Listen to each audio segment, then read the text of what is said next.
Eu queria falar um pouquinho da situação de congestionamento que existe, que é histórica no Porto, e é um dos bons problemas que o Porto tem, entre aspas. Eu queria saber, há tempo para esperar? Porque há planos de investimento, há planos de expansão, a carga vai aumentar, o túnel vai ser construído a tempo para poder dar vazão a toda essa carga?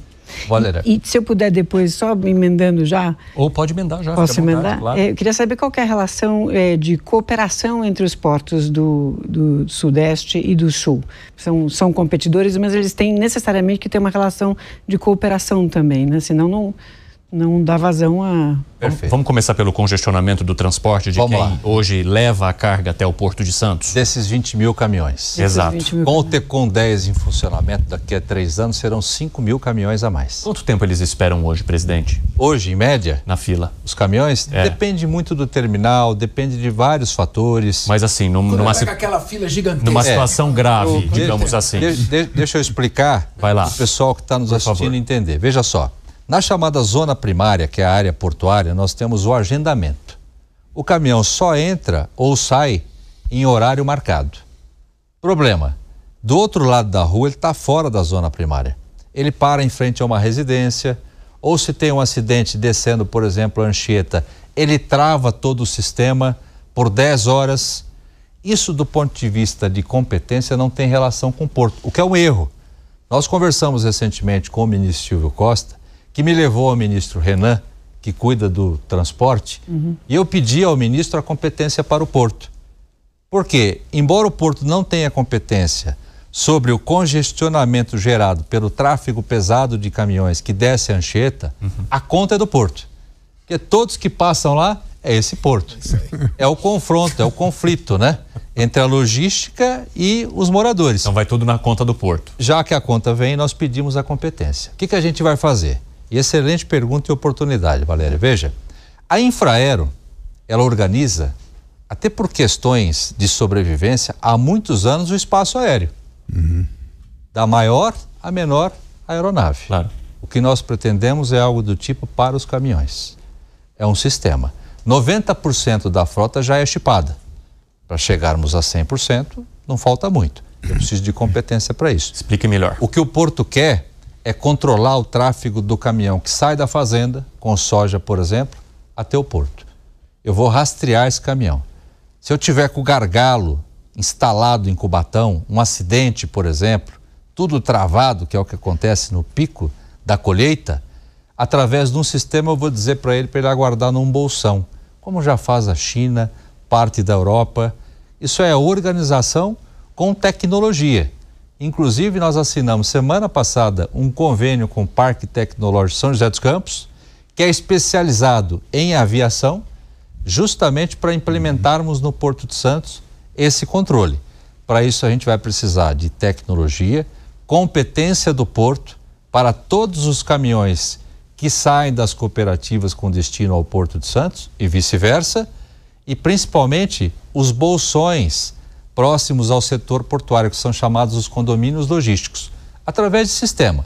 Eu vou ter uma tela que a gente vai controlar 100% do tráfego, porque aí eu tenho condições de orientar o caminhoneiro, por exemplo, para que ele aguarde, para que ele não desça a Anchieta quando ela estiver parada. Ou seja, já tem sistema pelo mundo funcionando com capacidade total para organizar. Hoje, o que nós temos? O caos.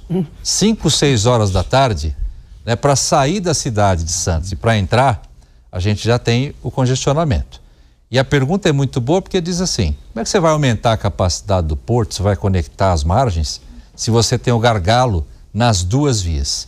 Em 4 anos, Valéria, nós teremos um novo porto, com um canal aprofundado, com o túnel conectando as margens e com as perimetrais conectadas com 2 viadutos na entrada do Alemoa e uma obra de 3 quilômetros no Guarujá, que vai substituir a Rua do Adubo, que tem 700 metros e recebe 5 mil caminhões.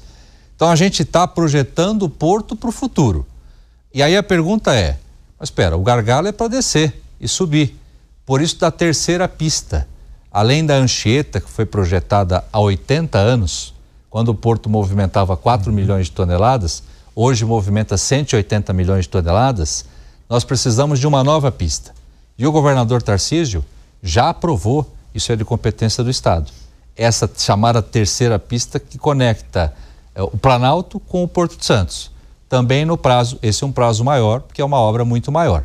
E essa terceira pista na própria rodovia? Na própria rodovia, conectada à Anchieta. A Anchieta, quando foi a Imigrantes... É Imigrantes, A Imigrantes, quando foi projetada, ela já previa uma nova pista. Então, é essa obra que foi aprovada recentemente pelo governo do estado e o Grupo Eco Rodovias já está projetando. Qual que é o tamanho da espera dos caminhões hoje num dia muito crítico? 2 horas, 3 horas para acessar o setor portuário. E? Na estrada pode ser que ele tenha ficado 8, 10 horas. A depender do tráfego, A expectativa é essa, né? Agora, falando um pouco sobre a conexão com os portos do sul do país. Perfeito. Qual que é a sua avaliação? Bom, o setor portuário, ele exige integração. E muitos perguntam, escuta, o Porto Santos está perdendo carga para o Arco Norte, né, para o Sul. É o contrário. O Porto de Santos depende do crescimento desses portos para o país, para a logística brasileira. O porto está no seu limite. Eu não tenho 1 metro quadrado disponível hoje em cais. Por isso nós propomos um aumento da poligonal dessa chamada zona primária de 7,2 milhões de metros quadrados para 20 milhões de metros quadrados. É a maior proposta de ampliação da história do Porto de Santos, para justamente prestigiarmos as atuações da retroárea, a cabotagem, a utilização do modal hidroviário. Ou seja, o porto ele não pode se dar o luxo de utilizar o cais e um contêiner ficar parado. Na chegada ou na saída, o contêiner só pode utilizar aquela área de passagem. Então, o porto tem que estar conectado com as infraestruturas portuárias do Arco Norte. Esse é um trabalho do Ministério e o Porto de Santos vem colaborando nesse sentido, conversando com os armadores para que utilizem também esses outros portos, do norte ou do sul. Por que o Porto de Santos é tão competitivo? E quem escolhe o porto é a carga. Né? A boa logística indica que maior velocidade entre ponto A e ponto B é que escolhe o destino do porto. O Porto de Santos está a 70 quilômetros do principal centro consumidor.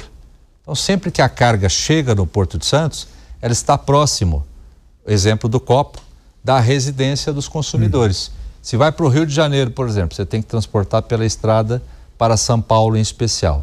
Mesmo raciocínio para outros portos. O que a gente precisa é desenvolver a infraestrutura de rodovias e ferrovias desses portos que já estão maturados, mas depende de modais e principalmente da implementação, para que a gente possa ter o complexo portuário melhor desenvolvido. E não dá para comparar, por exemplo, com os portos da Europa. Por quê? São territórios pequenos. Você pega 3, 4 países e você insere no estado de São Paulo. Porto de Santos, só de linha férrea, só na chamada zona primária, tem 100 quilômetros. É incomparável com qualquer outro porto do mundo, com exceção dos portos chineses.